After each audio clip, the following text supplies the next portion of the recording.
Hello guys, welcome to my channel cartoon kids by Ram.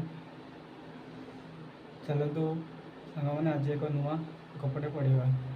गपटीर ना हो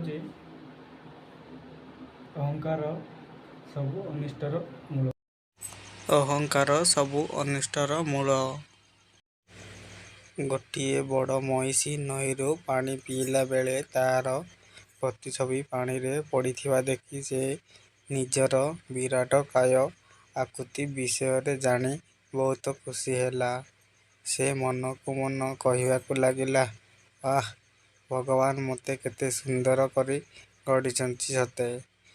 मो मुह को गढ़िला बेले भगवान मते गोटिए अति सुंदर छांचरे गढ़िछंती। ताहा उपरे विराट काय, सिंह, केते सुंदर बड़ बड़ कान,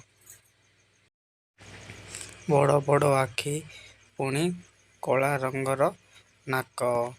सतरे भगवान एते सुंदर सिंह आउ एते मजबूत सिंह आउ केउ पशु मानंकु देई नांती।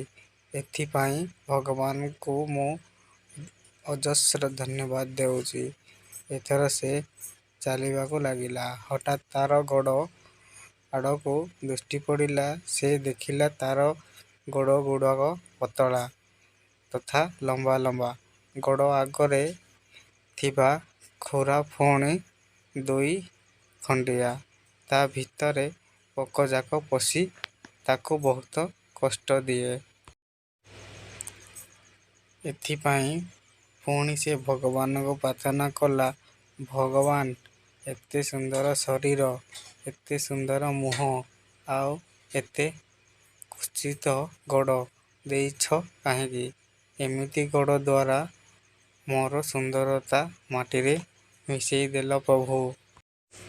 एहीपरि भावना राज्य रे बुलुथिबा बेले हठात तार कानरे शिकारी कुकुरर आवाज शुभिला। मईसीर सबु भावना हठात कुआड़े उभेई गला। बास प्राण नहीं दौड़ाकू लगिला। से एते जोरे दौड़िला जे शिकारी कुकुर माने तार बहुत पछरे रहीगले।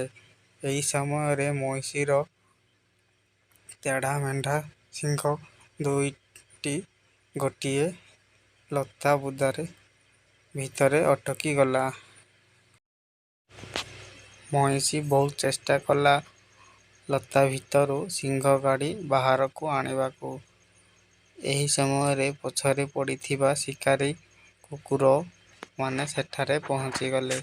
आउ कुकुर माने दलबंध भावे आक्रमण करी मईसीर एते सुंदर चेहरा को रक्त रंजित करी पकाइले। जेउ शरीर पाई से भगवान को धन्यवाद दउथिला, जेउ सिंह पाई से भगवान को अजस्र धन्यवाद अर्पण करिथिला, सेही सिंह ही तार मृत्युर कारण हैला। मईसीर ज्ञान उदय हैला जे जेउ गोड़ पाई एते दुखित हेउथिला, सेही गोड़ ही ताकू शेषरे बंचाइबाकू चेष्टा करिथिला। किंतु जाहाकू नहीं से एते गर्व करुथिला, से ही तार मृत्युर कारण हैला। एथिरु प्रमाणित हैला जे जेउ प्राणी जाहाकू नहीं एते गर्व अहंकार करे, शेषरे से ही मृत्युर कारण हुए।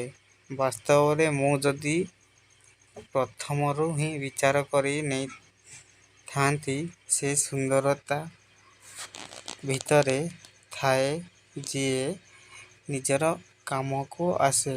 मृत्यु बेलकू तार ज्ञान हैला जे अहंकार सबु अनर्थर मूल कारण। आई होप कि आपण मानक ये वीडियोटी भल लगी। लाइक, कमेंट, शेयर, सब्सक्राइब करने को जमा भूलि।